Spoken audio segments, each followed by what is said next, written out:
함께 예배드리니 참 좋습니다. 올 한 해 축복 많이 받으십시오. 네. 호세아 9장 1절에서 9절을 보응의 날이라는 제목으로 몇 주 전에 말씀을 전했습니다. 이스라엘 백성이 하나님 앞에 죄를 지었지요. 그래서 장차 이 말 하나님의 형벌을 통해 심은 대로 거둔다는 이 만고불변의 진리가 우리의 신앙에도 적용될 것이라고 말씀을 전했습니다. 오늘 본문도 계속 이어지는 하나님의 심판에 대한 이야기입니다. 오늘 우리가 함께 성경 이 본문을 교독하면서 유독 어린 생명에 대한 저주의 말씀들이 많아서 성도님들의 마음이 편치 않으셨을 것 같아요. 살짝 부담스러운데 왜 생명의 주관자 되신 하나님께서 이렇게까지 생명이 태어나는 것을 싫어하셨는지, 왜 태의 열매를 죽이라는 무서운 저주의 말씀을 주고 계신지 함께 살펴보도록 하겠습니다. 성도 여러분, 누군가에게 기대와 사랑을 한 몸에 받아본 적 있으십니까? 부담을 떨쳐낼 수는 없지만 누군가에게 인정받고 사랑받는 일은 모두의 소망이고 대단히 소중한 일입니다. 나에게 전폭적인 사랑을 쏟는 그 사람의 신분이 높을수록, 그리고 그 사람이 덕망이 높을수록 그 사랑을 받는 나의 존재 가치도 높아지게 되는 것이지요. 저는 굉장히 소심한 사람이었습니다. 좋고 싫음을 표현하지 못했고 누군가의 관심과 시선이 부담스러웠습니다. 어머니 외에 다른 사람들로부터 기대와 사랑을 받아본 적이 별로 없었는데, 예수님을 믿고 제 안에 믿음이라는 것이 생기기 시작하면서 하나님이 저를 얼마나 많이 사랑하신다는 것을 알기 시작했습니다. 기도를 하면, 어렸을 때 어린 나이였지만 기도를 하면 하나님 저를 마구마구 사랑하시는 게 막 느껴지는 거예요. 근데 어른이 되어서 돌아보니 소심했던 제가 하나님의 사랑을 느끼게 되면서 자존감이 높아지게 되었음을 알게 되었습니다. 여기에 계신 성도님들도 하나님의 사랑을 이미 많이 경험하셨고 지금도 경험하고 계실 텐데요. 어느 날 하나님께서 여러분들을 향해서 이렇게 말씀하셨다고 생각해 보세요. 내가 너를 처음 봤을 때 사막에서 오아시스를 발견한 것 같았고, 그리고 엄동설안에 핀 매화꽃을 보는 그런 큰 기쁨을 내가 너를 보며 느낀다라고 말씀하신다고 생각해 보십시오. 이런 칭찬, 이런 고백 남편이나 애인한테도 못 들어봤을 텐데, 하나님께서 여러분들을 향해서, 우리들을 향해서 이렇게 말씀해 주신다면 그 행복은 이루 말할 수 없을 것입니다. 그런데요, 이 고백을 들은 사람들이 있습니다. 바로 이스라엘 백성들입니다. 오늘 본문 10절에는 하나님께서 이스라엘 백성들을 이같이 사랑하셨다고 고백하고 있습니다. 10절 말씀입니다. 우리 10절에 있는 상반절 말씀만 한 목소리로 10절 상반절 말씀만 읽도록 하겠습니다. 옛적에 내가 이스라엘을 만나기를 광야에서 포도를 만남같이 하였으며 너희 조상들을 보기를 무화과 나무에서 처음 맺힌 첫 열매를 봄같이 하였거늘. 아멘. 내가 이스라엘을 만나기를 무엇을 만난 것 같았다고 말씀하고 있나요? 광야에서 포도를 만난 것 같고 무화과의 나무에 첫 열매를 본 것 같다고 하셨습니다. 성도 여러분, 광야에는 포도가 없습니다. 포도가 열리지 않습니다. 그런데 뜨거운 태양과 그리고 모래만 있는 이 광야에서 달콤한 포도를 만났으니 얼마나 놀랍고 또 얼마나 기뻤겠습니까? 이것은 전혀 기대하지 못했던 상황에서 엄청난 행운을 얻었다는 말입니다. 그리고 하나님은 이스라엘 백성들을 향해서 처음 열린 무화과 열매를 본 것과 같았다고 말씀하고 있는데, 이 말을 이해하려면 성경 시대의 사회 구조와 그리고 이스라엘의 과일 열매를 알아야 합니다. 당시 이스라엘은 중산층 자체가 중간층이 없었어요. 중산층이 없었고 5%의 상류층과 95%의 극빈층만이 있는 그런 사회 구조였습니다. 그리고 이스라엘의 를 대표하는 과일이 5개가 있는데요. 포도, 석류, 올리브, 대추, 야자, 그 다음에 무화과였습니다. 근데 이 포도 이런 과일들을 한 달에 한 달 내내 이렇게 수확하고 그 다음에는 이렇게 수확을 했는데 8월에는 포도를 수확을 하고요. 9월에는 석류, 10월에는 올리브, 11월에는 대추, 야자를 이렇게 거두었습니다. 그리고 이제 겨울이 시작되는 이 12월부터 3월까지는 아무것도 어떤 과일도 재배할 수가 없었습니다. 그리고 나서 4월부터 무화과 열매가 열리기 시작했습니다. 그러니까 대추야자 수확이 끝난 12월, 그러니까 11월 말엔 대추야자를 수확하고 12월부터 3월까지 4개월 동안에 가난한 서민들은 이 과일을 먹지 못했습니다. 부자들은 올리브나 대추 이 야자를 말렸다가 먹었지만 먹고 살기도 힘들었던 대다수의 서민들은 그들이 과일을 먹는다는 것은 생각할 수도 없었습니다. 첫 번째 열리는 이 무화과를 파게라고 합니다. 이 파게는 제대로 이제 성숙된 그런 무화과에 비하면 크기도 작고 당도가 낮아서 상품 가치가 굉장히 떨어집니다. 그래서 이 무화과 나무 주인들은 이 파게를 따지 않고 그냥 지나가는 행인들이 먹도록 그냥 내버려 둡니다. 4개월 동안 단 과일이라고는 한 번도 먹어보지 못했던 이 서민들이 그들은요, 이 파게라는 말만 들어도 입안에 벌써 침이 고인대요. 그리고 막 심장이 막 설명을 그렇게 해서 심장이 막 벌렁벌렁거린다고 그럴 정도로 굉장히 소중한 게 이 파게였어요. 첫 무화과 열매였고 이 길가에 이 파게가 열렸다 하면 어른이고 애들이고 100m 달리기를 해서 전력 질주를 할 정도로, 그래서 그걸 먹고 싶어 하는 마음이 간절할 정도로 이스라엘 사람에게 무화과 첫 열매는 소중한 그런 과일이었습니다. 그래서 10절 말씀에 광야에서 만난 포도 같고 처음 익은 무화과 열매와 같다, 이 말씀은 하나님께서 이스라엘을 얼마나 기뻐하셨고 또 얼마나 소중하게 여기셨는지를 설명해 주는 그런 말씀입니다. 사랑하는 성도 여러분, 하나님께서 이스라엘을 광야에서 만난 포도같이 그리고 무화과 나무에서 처음 열린 열매같이 여기신 것처럼 우리 또한 하나님께 그렇게 귀한 존재인 것을 믿으시기 바랍니다. 비록 세상에서 누군가에게 인정받은 적 없고 사랑받은 적이 없다 하더라도 세상을 만드시고 다스리시는 하나님께서 바로 저와 여러분을 광야의 포도같이 처음 열린 무화과 열매같이 사랑스럽고 또 존귀하게 여기신다라는 사실을 잊지 마시기 바랍니다. 그걸 어떻게 아냐고요? 바로 하나님께서 우리를 위해 당신의 아들 예수 그리스도를 십자가에 내주셨기 때문에 그렇습니다. 하나님이 우리를 사랑하시는 사랑의 크기와 그 사랑의 무게는 바로 십자가의 사랑이고 십자가의 무게입니다. 여러분이 얼마나 소중한 존재인지 알려면 십자가를 생각하시기 바랍니다.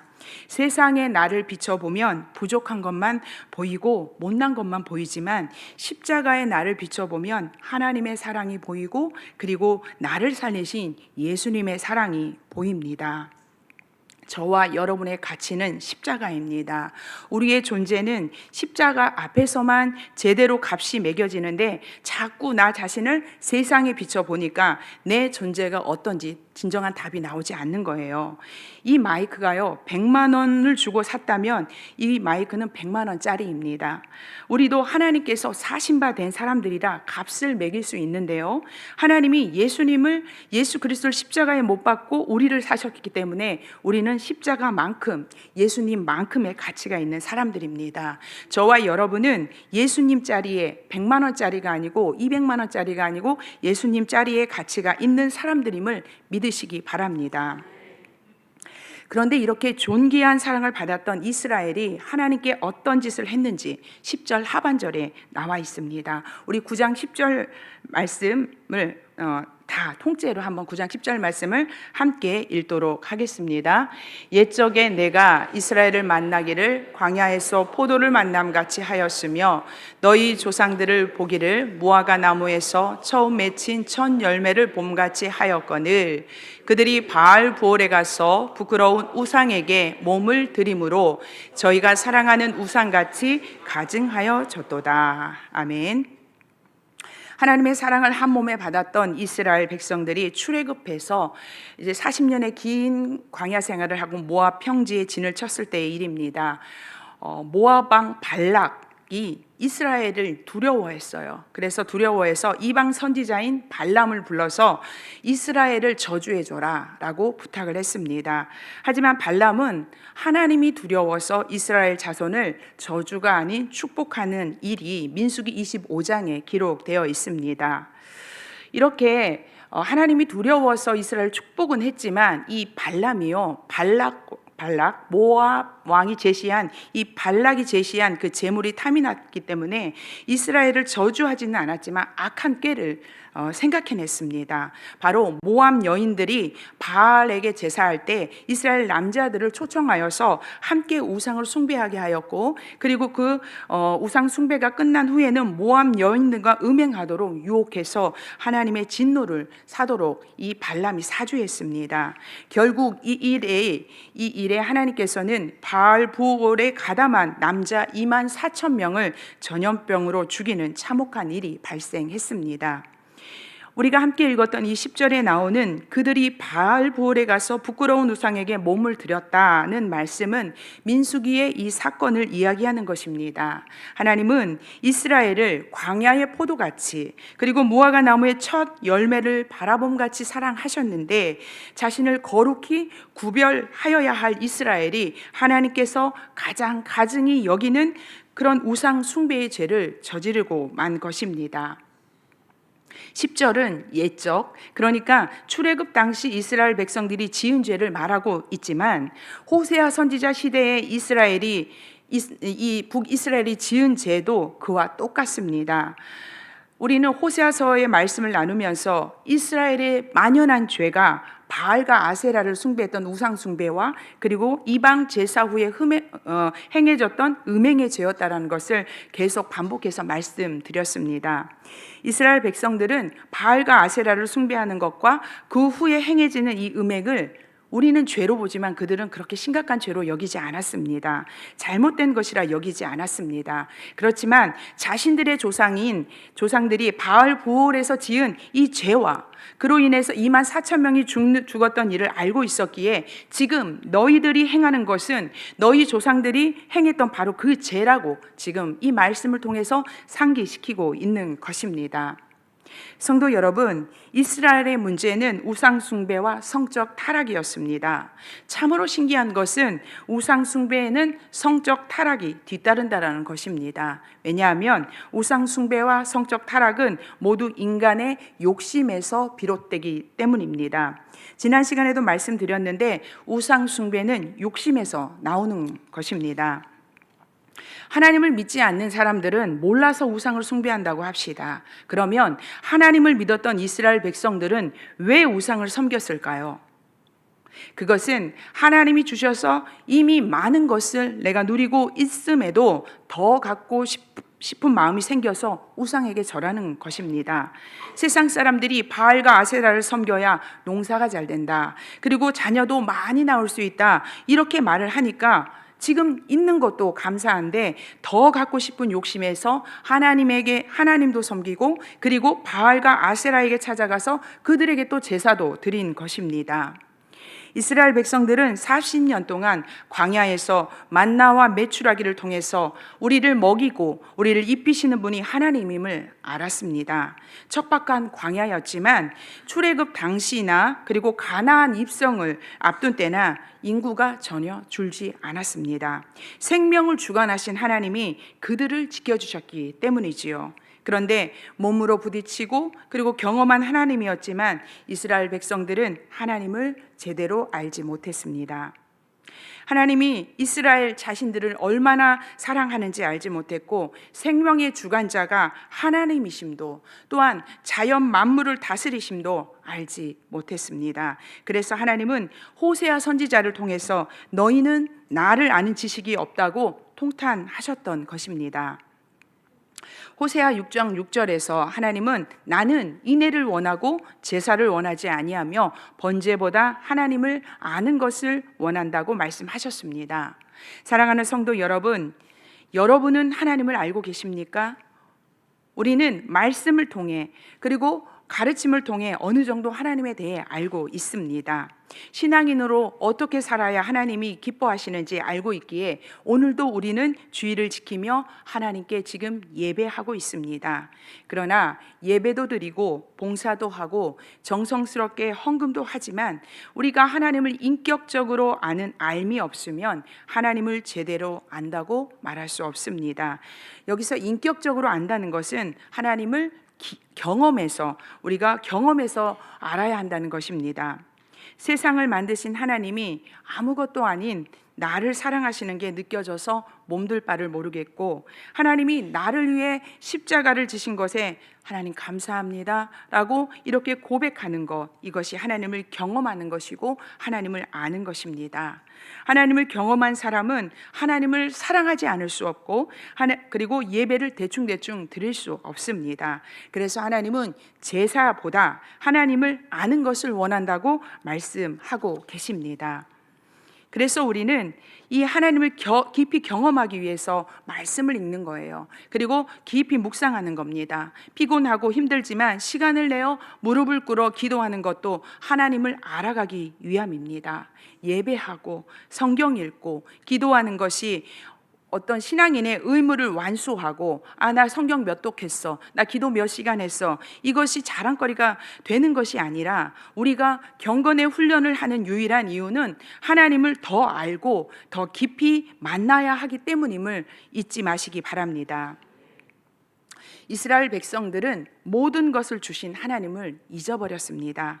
광야의 포도를 만남같이 무화과 나무의 첫 열매를 봄같이 사랑해 주신 그 하나님을 놓쳐버렸습니다. 풍요에 대한 욕망과 그리고 육체의 쾌락을 쫓아 하나님을 버린 것입니다.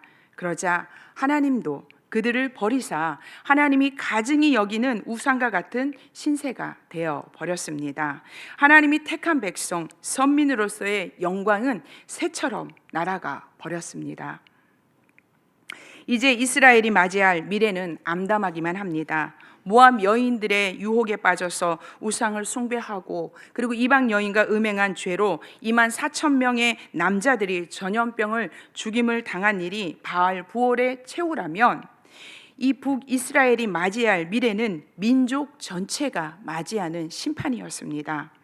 11절부터 16절 말씀을 보면은요, 유독 임신과 출산에 대한 징계가 계속되고 있습니다. 한번 보실까요? 11절입니다.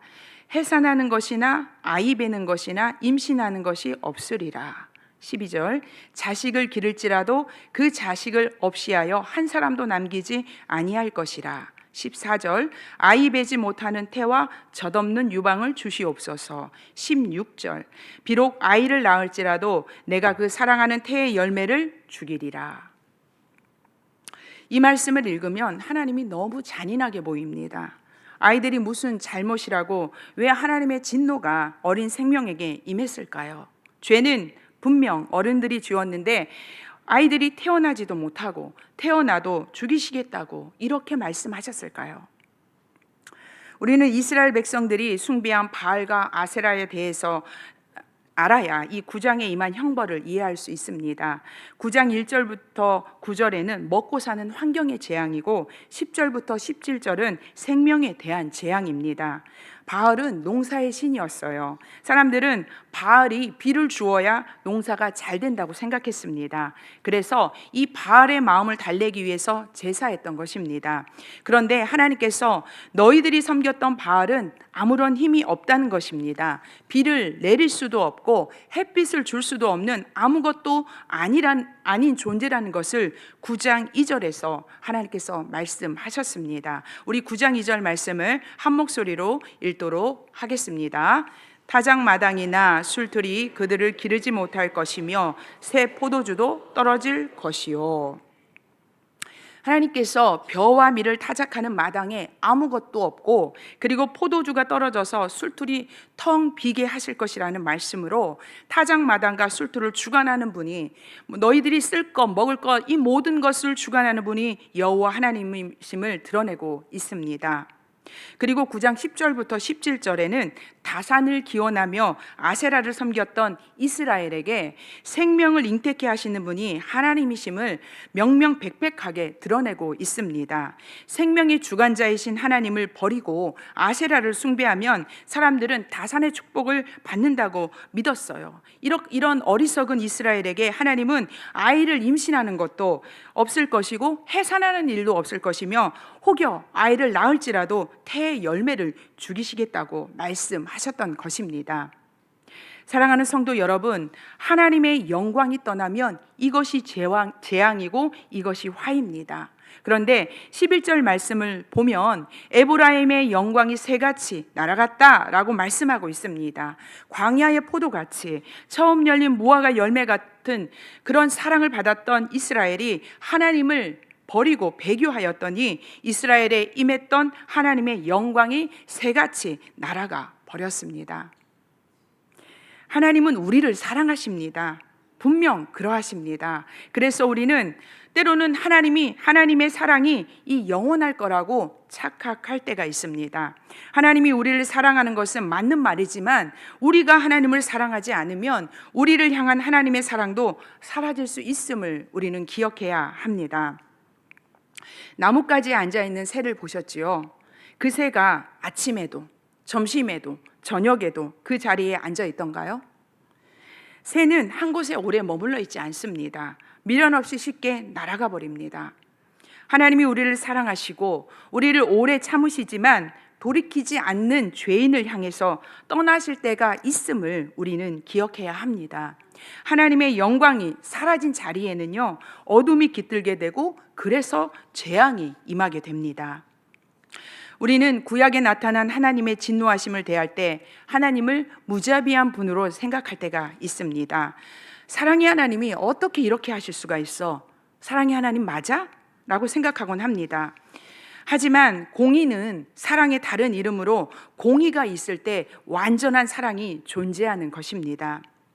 자녀가 재산이었던 고대 사회에서 이스라엘 백성들은 생명을 주관하시는 하나님을 놔두고 아세라에게 다산의 축복을 달라고 간구했고요. 세상의 거짓 신을 충동하기 위해서 음행하는 일을 부끄러워하지 않았습니다. 그러자 그들에게 임한 것은 우상과 같이 가증해지는 일이었습니다. 우리 10절 하반절 말씀 함께 읽도록 하겠습니다. 10절 하반절 말씀입니다. 그들이 바알 보올에 가서 부끄러운 우상에게 몸을 드림으로 저희가 사랑하는 우상같이 가증하여졌도다. 사람은 사랑하는 사람을 닮습니다. 부부가 오래 살다 보면 닮아지게 되는데요. 같은 것을 먹고 같은 것에 웃고 같은 것에 슬퍼하면서 생김새는 달라도 분위기가 닮아가고요. 표정도 닮아갑니다.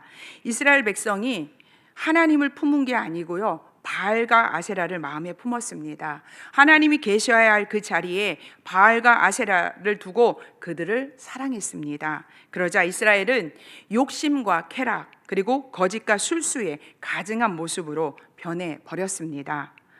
우리가 예수 그리스도를 마음에 품으면 예수님을 닮게 됩니다. 우리나라가요, 잘하는 것 중에 하나가요, 알아주는 게 성형이라고 합니다. 외국 사람들이 성형 수술하려고요, 한국으로 온다고 합니다. 일반 사람들이 성형외과에 갈 때요, 그 코는 어느 연예인처럼 딱 사진을 갖고 가고요, 그리고 눈은 누구처럼 해주십시오 라고 말한다고 합니다. 그렇다면 그리스도인인 우리들은 누구를 닮아야 할까요? 예수님을 닮아야 합니다. 사랑하는 사람을 닮아가는 것처럼 우리가 예수님을 우리의 마음에 품고 주님을 따라가면 결국 닮아가게 됩니다. 이 예수님을 닮아간다는 게 그런데 쉬운 게 아니죠. 시간이 많이 걸려요. 성형수술은 몇 달이면 회복이 되죠. 그런데 이 예수님을 닮아가는 이 성형은요, 시간이 많이 걸리기는 하지만 예수님은 이를 닮는 이 성형이야말로 최고의 성형이 될 것입니다. 또 최고의 성형은요, 다이어트라고 합니다. 살 빼면 안 이쁜 사람이 없어요. 다 예뻐집니다. 올 한 해 우리 성도님들 믿음의 다이어트를 통해서 예수님 닮아가시기 바랍니다. 게으름 5kg 빼고요, 불평 불만 5kg 빼고요, 나쁜 습관 5kg 빼면 예수님 닮은 꼴이 될 것입니다. 2025년 성산의 모든 가족들이 예수님을 마음에 품고 사랑하셔서 예수님 닮아가시기를 축복합니다. 15절 말씀을 보면 길갈이라는 곳이 나옵니다. 길갈은 하나님의 역사가 일어난 중요한 신앙적인 장소입니다.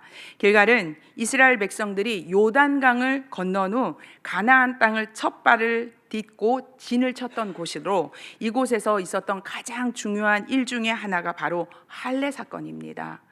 애굽을 떠나기 전에 이스라엘 백성들은 모두 할례를 받았습니다. 하지만 40년 광야 생활을 지나는 동안 할례 받을 기회가 없었어요. 그래서 길갈에 도착한 이스라엘 백성들은 부싯돌로 칼을 만들어서 할례를 행하게 되는데요. 이 할례는 나는 하나님의 백성입니다 라고 다짐하는 그런 고백의 시간이었습니다. 그리고 이 사무엘이요 길갈에서 백성들을 모아서 하나님 앞에 예배 드리는 장소였어요. 그래서 종종 그곳에서 하나님께 예배를 드렸고요. 그리고 사울을 왕으로 세웠던 장소이기도 합니다. 이렇게 길갈은 예배의 장소였지만 시간이 흘러 북이스라엘 시대의 길갈을 하나님이 미워하신다고 말씀하고 있습니다. 우리 15절 말씀 다 함께 읽도록 하겠습니다. 그들의 모든 악이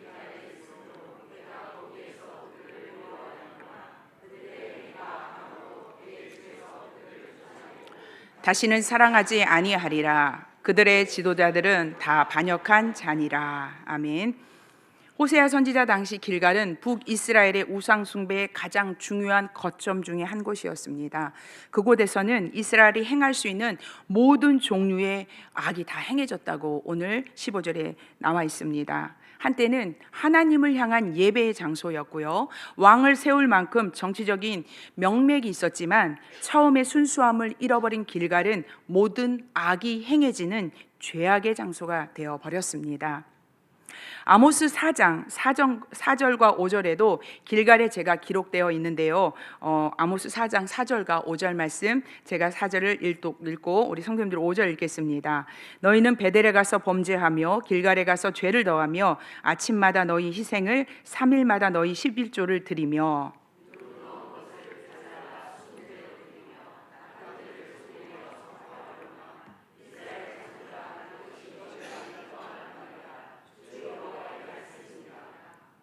베델과 길갈에서는 수없이 많은 제사가 드려졌습니다.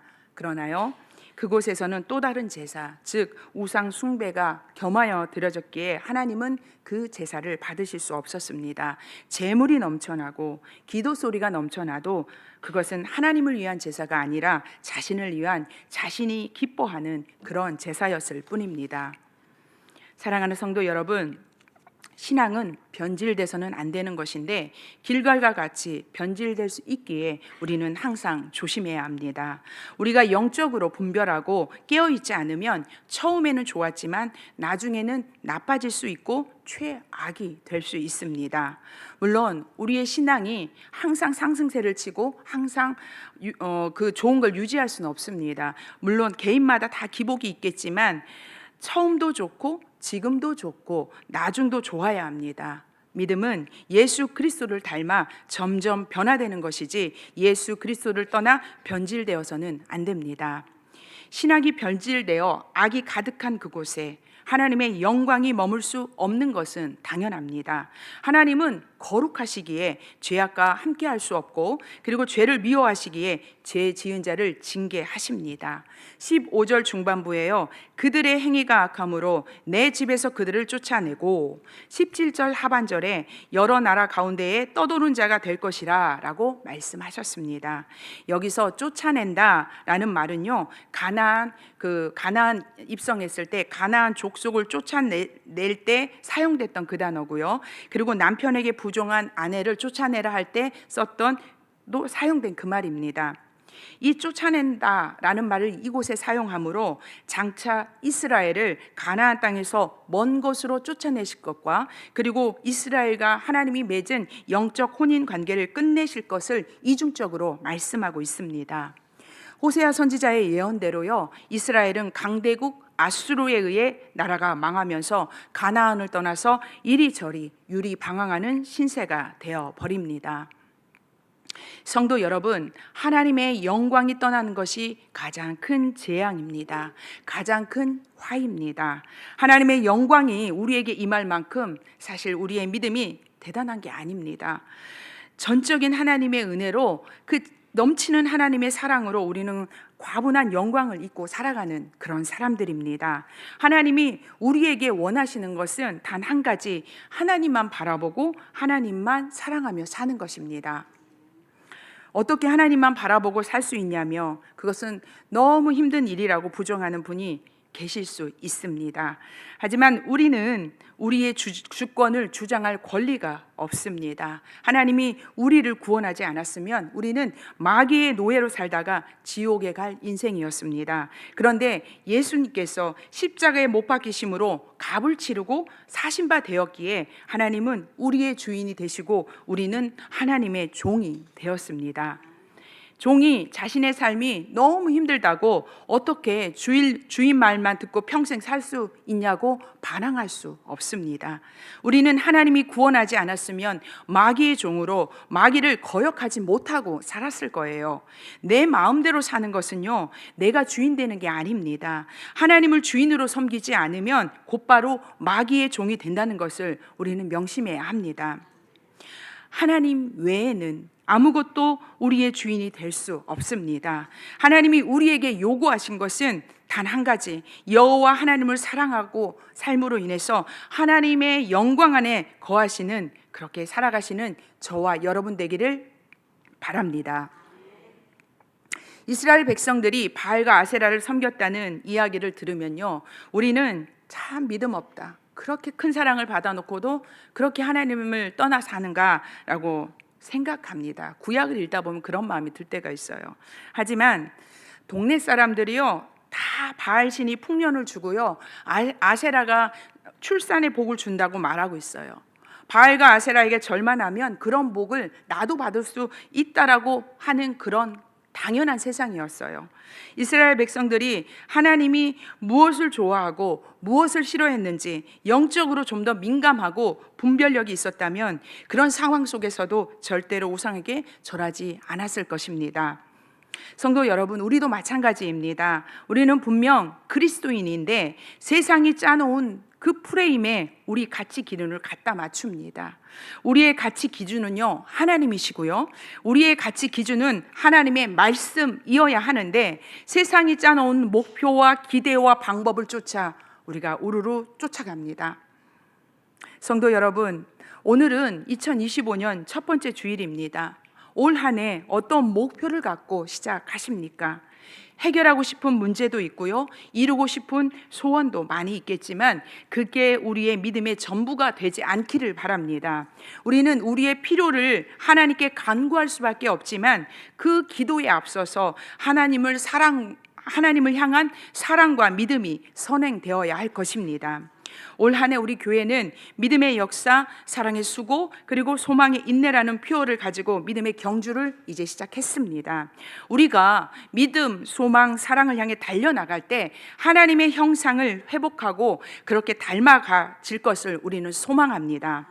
세상은요, 우리가 이런 높은 비전을 갖고 내가 올 한 해 하나님 뜻대로 살 거야, 내가 올해는 좀 더 하나님을 사랑하는 사람으로 살아갈 거야 라고 목표를 정하지만 세상은 그런 우리를 내가 갖고 있는 없는 그 부족한 것에 집중하게 해서 우리의 마음을 빼앗으려 하겠지만 우리의 주인은 오직 여호와 하나님 한 분뿐이며 그리고 하나님의 기쁨이 되기 위해서 믿음의 싸움을 다 하시는 성도님들 되시기를 축복합니다. 그리하여서 하나님의 영광이 우리 교회와 또 성도님들의 가정과 삶의 터전 위에 머무는 축복이 넘치시기를 예수님의 이름으로 축복합니다.